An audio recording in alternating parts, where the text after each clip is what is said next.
राम राम, जय श्री राम। बाबा सादगी के चैनल पर आप सभी मित्रों का हार्दिक अभिनंदन है। चलिए आपके लिए एक दूसरी कहानी लेके आता हूँ। एक राजा था, बहुत पराक्रमी था, बहुत विद्वान था, दयावान था, किंतु कोई भी आदमी, कोई भी मनुष्य संपूर्ण नहीं होता है। ये कहानी इसी बात पर है। राजा जो है भेष बदलकर अपने राज्य में घूमता था और वो जानना चाहता था कि उसकी प्रजा को क्या कष्ट है। एक दिन ऐसे घूमते घूमते वो अपने राज्य के अंतिम छोर पर पहुंच गया और वहां उसको हो गया अंधेरा। तो उसने एक झोपड़ी का दरवाजा खटखटाया। झोपड़ी का दरवाजा खटखटाया तो उस झोपड़ी के मालिक ने दरवाजा खोला, देखा कि आगंतुक उसके द्वार पर है।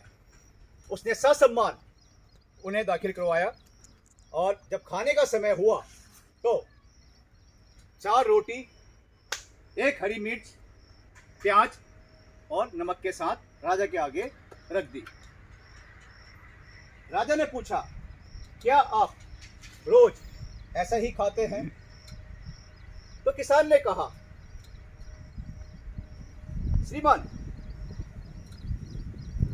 बारिश हो या ना हो, फसल खराब हो तो हो, किंतु हमें तो राजा का कर चुकाना ही पड़ता है।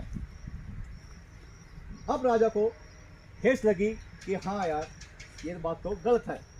तो किसान ने कहा, इसलिए मैं वो रूटीन लेकर चलता हूँ, मैं सदा ही ऐसा ही भोजन करता हूँ ताकि जब बुरा समय आए उस समय भी मुझे ये खाना स्वादिष्ट ही लगे। रात वहाँ पर गुजारने के पश्चात दूसरे दिन सुबह राजा जाने के लिए तैयार हुआ तो उस किसान ने उसके लिए 4 रोटी बांध दी, वही आलू प्याज और मिर्च के साथ कि रास्ते में तुम्हें भूख लगेगी। तब राजा ने कहा कि मैं इस देश का, इस राज्य का राजा हूं, बोलो आपको क्या चाहिए? किसान ने कहा, आप राजा हैं, बहुत खुशी की बात है। ईश्वर ने जो मुझे देना है वो दे दिया है और आगे भी देगा।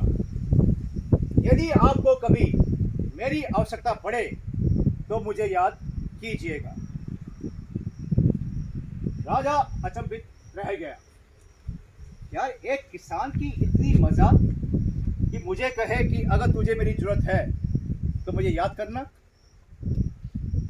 राजा वहां से चला गया, अपने महल में आ गया। कुछ समय के पश्चात राजा के दरबार में एक नर्तकी आई।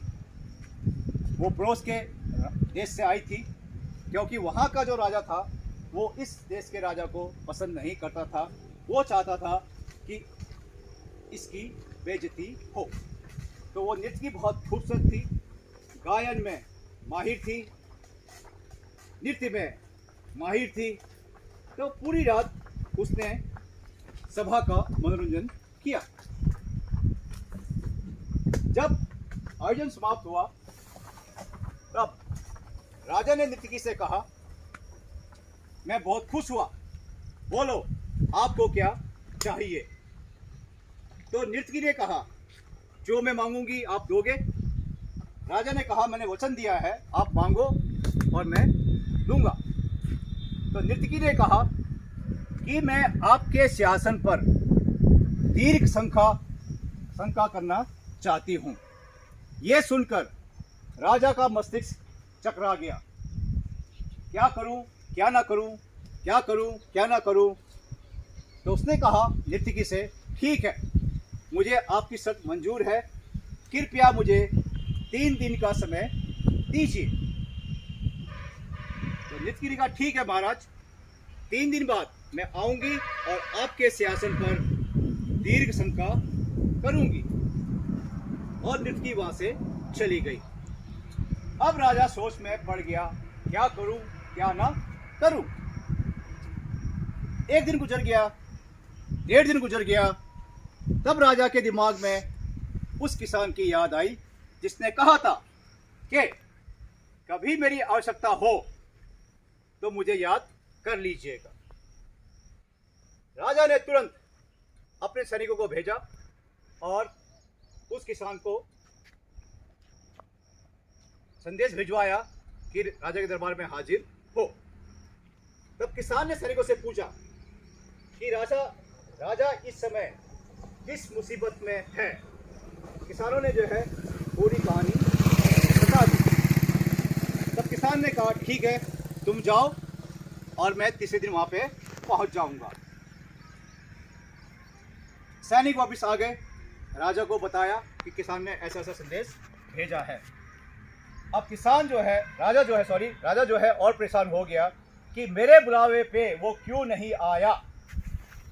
राजा हूं मैं, लेकिन क्या कर सकता था, वो मजबूर था। जब 3 दिन की समय सीमा समाप्त हुई तब सभा फिर सजी, नर्तकी भी आई और राजा भी वहां पे पहुंच गए।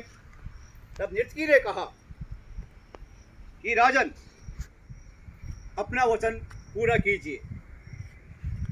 राजा को पसीना आना शुरू हो गया क्योंकि तब तक वो किसान वहां पर नहीं पहुंचा था। किंतु वचनानुसार राजा ने कहा था 3 दिन का समय चाहिए, तो अभी भी समय बाकी था। जब मात्र 2 मिनट रह गए तो किसान सभा में हाजिर हो गया और उसने देर से आने की क्षमा मांगी। तब उस किसान ने नर्तकी से कहा, जाओ सिंहासन, महाराज आप सिंहासन छोड़ दीजिए। राजा सिंहासन से हट गए। जाओ जाके वहां पे बैठ के आप जो है अपना राजा का वचन पूरा करो, आप जो है दीर्घ शंका करो। नर्तकी जाके सिंहासन के पास पहुंच गई और राजा का जो हृदय था वो बल्लियों बल्लियों उछल रहा था कि अब मेरी इज्जत गई, अब मेरी इज्जत गई।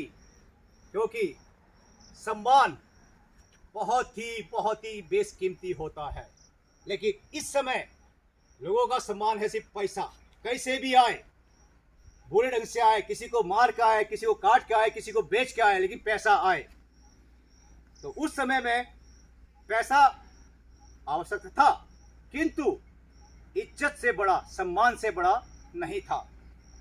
जैसे ही नर्तकी ने सिंहासन की तरफ कदम बढ़ाया, अपना अंतिम कदम बढ़ाया, किसान ने कहा ठहरो नर्तकी। नर्तकी वहां पे रुक गई। बोला, आपने जो वचन मांगा है वो यही मांगा है कि मैं महाराज के सिंहासन पे दीर्घ शंका करूंगी। बोला हाँ। बोला ठीक है, आप सिर्फ दीर्घ शंका करोगी, साथ में लघु शंका नहीं करोगी। अब नर्तकी जो है जाल में फंस गई। मित्रों, ये प्राकृतिक गुण है। जब हम दीर्घ शंका करते हैं तो लघु शंका होती ही होती है। हाँ, जब हम लघु शंका करते हैं उस समय में दीर्घ शंका नहीं होती है।